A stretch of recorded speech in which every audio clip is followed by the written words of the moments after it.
I'm Raph.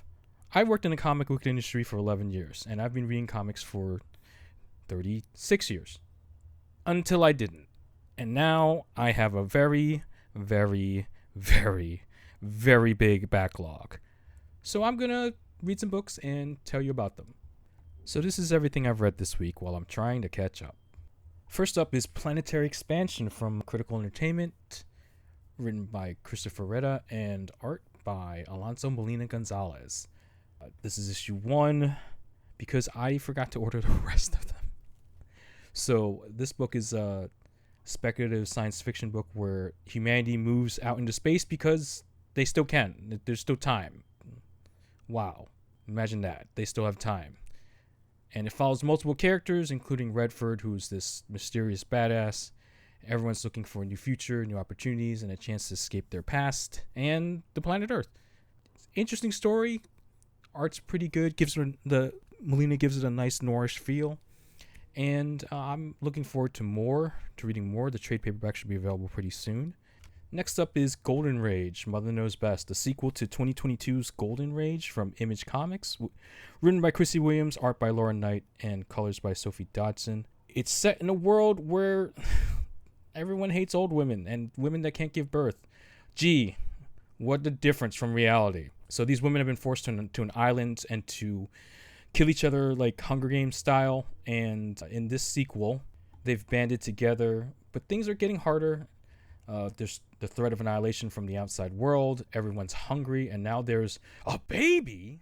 So I only ordered the first issue, but I will be reading the rest of the series when it finally finishes in trade paperback. Next up is Memoirs from the 20th Century, which is a slice-of-life science fiction book where our protagonist travels back to her 19-year-old self in the year 2000 and tries to take matters into her own hands and change her past. But is that a good idea? Maybe not. I don't know. I think about it all the time, but there are always unintended consequences, right? This is Kevin Learn's initial comic project, and I think Kevin here has done a great job. There are 3 issues out, and I'm going to try to hunt down 2 and 3 eventually. Now we're going back to Image Comics for Free Planet #1 by Aubrey Citizen and Jed Dougherty.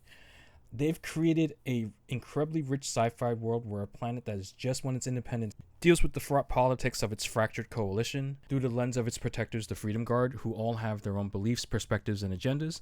It's a very rich and filled out world, lots to dig your teeth into. Citizen does a lot of world building and exposition in this first issue, and he's got me. I'm on board.